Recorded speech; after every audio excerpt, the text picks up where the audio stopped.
আসসালামু আলাইকুম ওয়া রাহমাতুল্লাহি ওয়া বারাকাতুহু। আমি মোহাম্মদ মঞ্জুর হোসেন, আপনাদের আর্ট মেন্টর।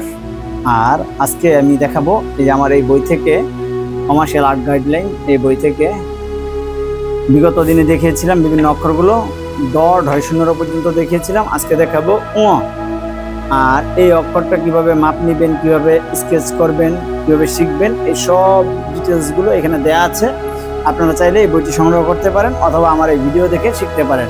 আর পিছনের অক্ষরগুলো যদি শিখতে চান, উপরে আই বাটনে দেয়া থাকবে, আপনারা ওখান থেকে গিয়ে বিভিন্ন অক্ষরগুলো দেখে দেখে শিখতে পারেন। আর যদি তারপরেও বুঝতে কোনো সমস্যা হয়, আমাদেরকে মেসেজ করতে পারেন আমার ফেসবুক অথবা হোয়াটসঅ্যাপে। আমি আপনাদেরকে আরও সহজ করে বোঝানোর চেষ্টা করব।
আর দেখিয়ে দিচ্ছি তুলি দিয়ে কিভাবে লিখবেন। এই তুলিটি হচ্ছে 16 নাম্বার রাব্বি সুপার তুলি।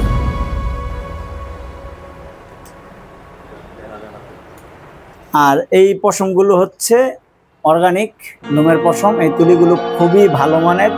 এই তুলিগুলো দিয়ে লেখাগুলো খুব সুন্দর হয়। তো আমি আমার ব্যবহারের যে পুরনো তুলিটা আছে ওটা দিয়ে লিখবো, তবে আপনাদেরকে দেখানোর জন্য এই তুলিটা দেখিয়ে দিলাম।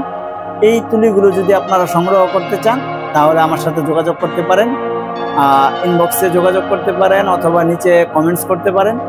আর লিঙ্ক দেওয়া থাকবে, লিঙ্ক থেকে গিয়ে আমার ওয়েবসাইট থেকেও আপনারা এই তুলিগুলো সংগ্রহ করতে পারবেন। আর এই বইটি সংগ্রহ করতে চাইলে আমার ওয়েবসাইটে লিঙ্ক দেওয়া থাকবে, ওই লিঙ্ক থেকে, ওয়েবসাইট থেকে সংগ্রহ করতে পারবেন। এখন আমরা সর্বপ্রথম এইখান থেকে শুরু করব।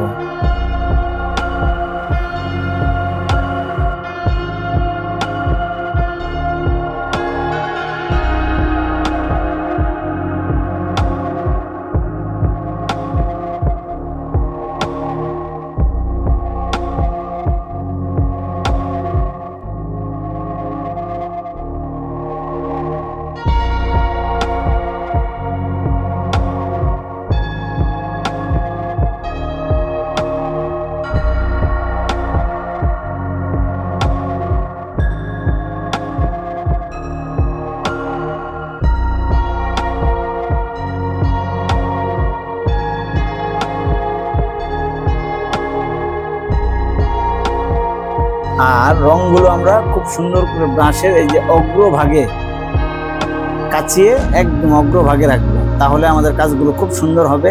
আমরা ব্রাশটাকে ব্যালেন্স করতে পারবো, তুলিটাকে ব্যালেন্স করতে পারবো। প্রথমে আমরা উপরের দিকটাতে রং দিব, তারপরে নিচের দিকটাতে দিব। রংটা যখন একটু ব্রাশ থেকে কমে আসবে, তখন আমরা এই দিকটাতে দিব। আর রংটা একটু গাঢ় গাঢ় রাখার চেষ্টা করব, একদম পাতলা পানি দিয়ে পানির মতো করে ফেলবো না, তাহলে কিন্তু আমরা কাজগুলো খুব সহজে করতে পারবো না, কঠিন হয়ে যাবে আমাদের জন্য কাজ করা। এই কারণে আমরা এই যে যখন তুলিতে রং একটু কমেছে, তখন আমি এই যে এই অংশগুলো দিচ্ছি। এগুলো আপনারা ভালো করে খেয়াল করবেন। আর ভিডিও একবার না বুঝলে দুইবার তিনবার দেখবেন, ইনশাআল্লাহ কয়েকবার দেখার পর আপনিও খুব সুন্দর ক্লিয়ার বুঝতে পারবেন। আর বাংলা অক্ষরের মধ্যে ও অক্ষরটা একটু দেখতে ঝামেলা মনে হলো অতটা কঠিন না যদি আপনি একবার বুঝতে পারেন। শুধু এই অংশটাই এখানে, এই যে পাগড়ির মতো যে অংশটা আছে এটা এখানে একটু বেশি, আর বাকি এই অংশগুলো আমরা যখন ড, হ্রস্ব, দীর্ঘ শিখেছি ওখান থেকে আমরা কিন্তু শিখে ফেলেছি। শুধু এই অংশটা করতে পারলে আমাদের কিন্তু ও হয়ে যাবে।